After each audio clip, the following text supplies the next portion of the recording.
I was brought into Southwest Championship Wrestling. It was in Spanish and English. It was run out of San Antonio. At that time, there was 3 territories in the state of Texas. Texas is a big state. The Amarillo, the Funks,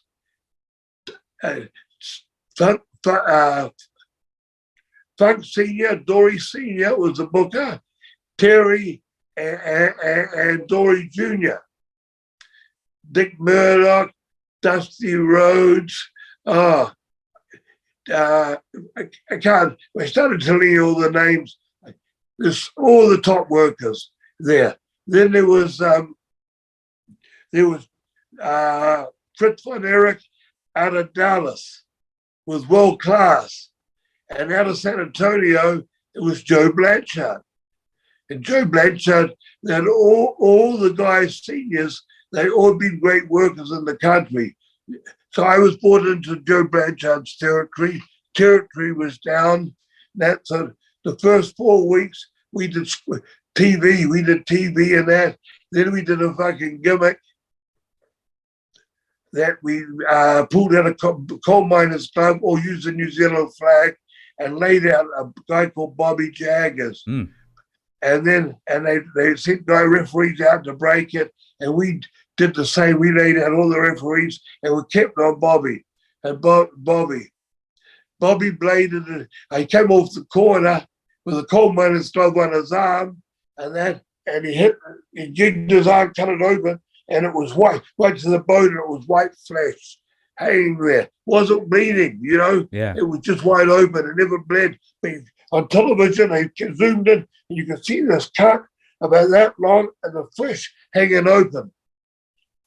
Fucking Joe Blanchard came to the ring, and he says, you guys came to the ring, and he says, about to say, you guys are fired. I pulled him. Joe was all crippled. I don't know whether you knew later. This is Tully Blanchard's father. Yeah. He dragged his right side because that side, the hip was gone, and he'd walk, and he'd be walking like that. As he walked, he'd come up straight, and then he'd drag that leg and bend down as he dragged it when he walked. Anyway, everyone knew him because he'd been a big star there, the 50s, the 60s, 70s, all around the country, you know, not right up north. Anyhow, dragged him down, and we laid him out, and fucking he was laying in the ring, and fucking the people were coming into the ring, and then Tully come out, and we got out of Dodge. You know, Tully made the big, we got out before he got completely to us. So then Tully says, don't fire them, Dad. We'll do blah, blah, blah, blah, blah, you know, on them. And that. So then he started bringing in, I'm the booker. So then he started bringing the teams from all over the country in for a week at a time. We didn't have, Dick Murdoch wasn't there at the time. Manny Fernandez was, but the local guys, but in territory. But we brought in, you know, Dusty and Blackjack Mulligan. Here's Dusty, 280, 300, Blackjack's 350, and every time we'd get out of the ring and make the fighters back to the dressing room. But we got out of Dodge without getting beaten every time. Zambu Express, 2 guys, 350. You know what I mean? And then we brought the Road Warriors in, right? Now they never gone over, I said 5 minutes or 3 minutes. And Paul Ellering comes around, and I says, well, I told Paul, you know, you guys got to be the baby face. He said, we've never been baby faces. We're heels, and we've been on nationwide TV for the last a year. You know what I mean? They've been getting pushed by Oli on that. And I says, well, you'll soon see. He says, I don't think so.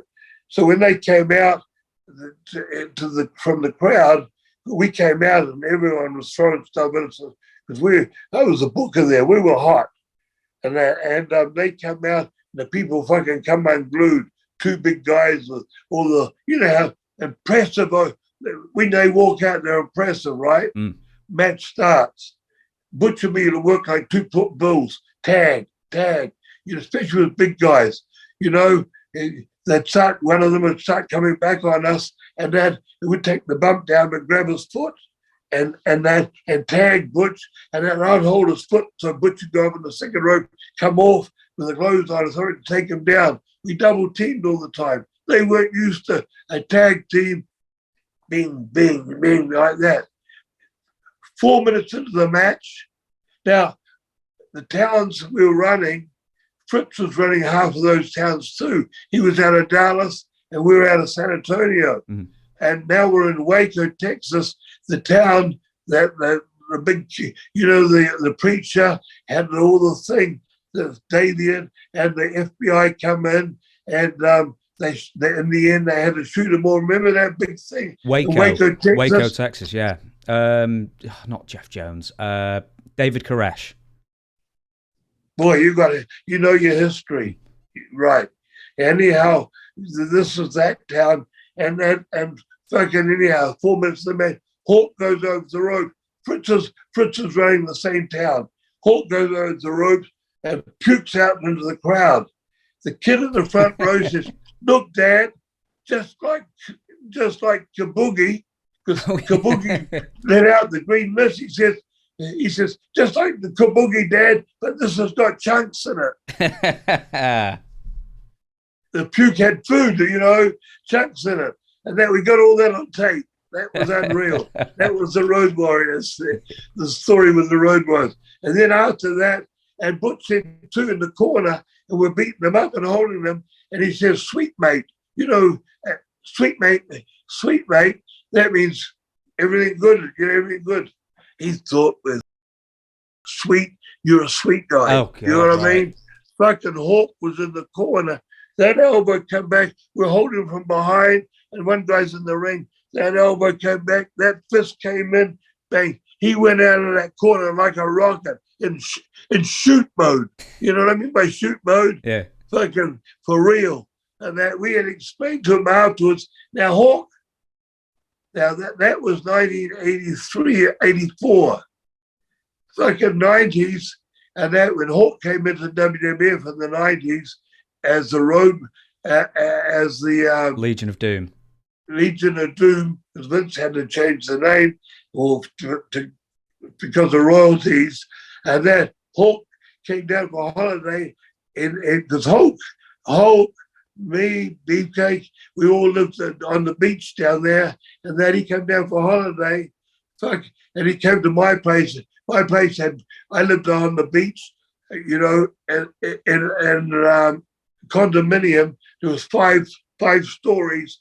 There's two on each story, and 3 rooms in each condo looked over the Gulf of Mexico and the intercoastal. The water, the strip of land there was only 100 yards wide. In storms, the water used to come underneath from the Gulf and go over into the intercoastal, the waves. How's that? Yeah. All come down for a holiday. Fucking next minute he moved down there. And I had Hawk and Beefcake at my home, in WWF when we were off, it was 3 days a month. But then when later on in 97, 96 when I finished, and Hawk did that thing on that big Talkatron or the Teletron, and all the screens, and they did that thing when he walked up to the top, he was going to jump off, Vince let him go. And only so many shows a year that he was at my home 5 days a week. And now Mike became a very close friend of mine. He was there every day. And now he was off making $7,000 a week. You know what I mean? $350. I think they're making $350 a year then.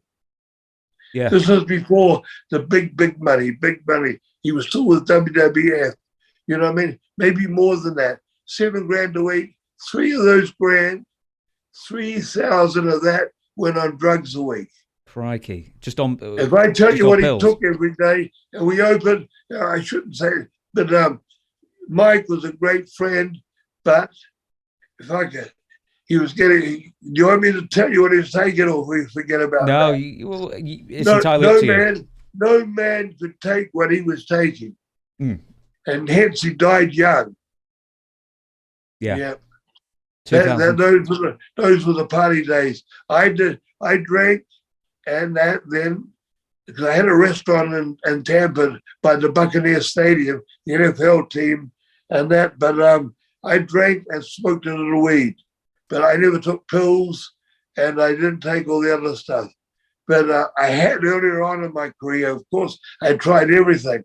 But you know, in the 70s and early 80s, and that in the 60s, but I never took any of it. But the stuff that went, the list from the morning, we'd go to the gym at 8 or 9 in the morning, and then we'd be on the beach at 10, we'd order breakfast, it'd be delivered to us on the beach. I had 2 big chili bins, coolers, you know what I mean? You put ice in. One of them, the quart bottles, the quart or the big bottles like that size. I had vodka, Bacardi, and whiskey. Canadian Club. I had a portable blender, and I had all fruit juices, and that was our day on the beach, from fucking 10 o'clock till the sun went down 7 or 8.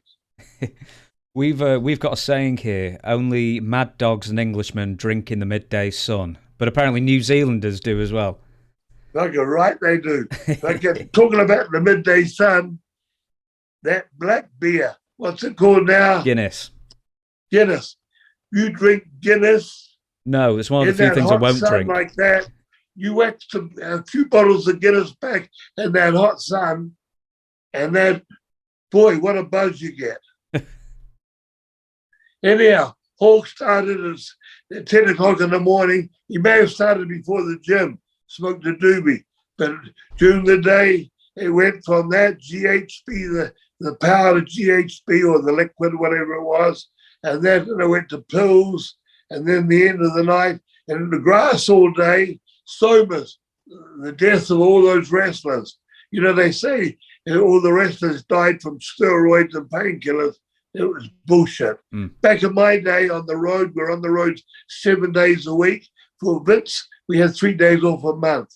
But before I got there, they a lot of times they would go for months without days off. You know what I mean? Yeah. If you wanted to go home, say you work Philadelphia one night, and the next night you work in Dallas, and you live in Nashville, you would get an early plane from Philly to Nashville, so you get there about 10 in the morning, spend the day with the family, get a 4 o'clock plane, and go to Dallas.